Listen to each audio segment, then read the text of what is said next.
seabirds in the Northern Hemisphere. This colony alone contains 100,000 birds, and there are many more like it all along the Arctic coastline.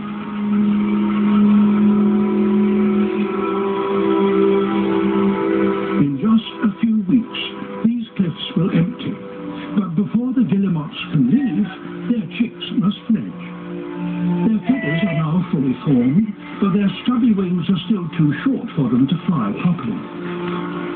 This will be a challenge. It's a 150-meter drop, and they need to make it all the way to the sea. There he goes.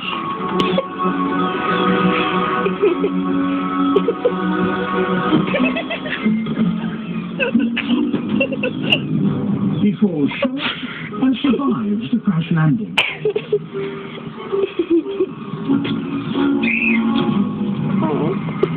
The chicks are manna from heaven.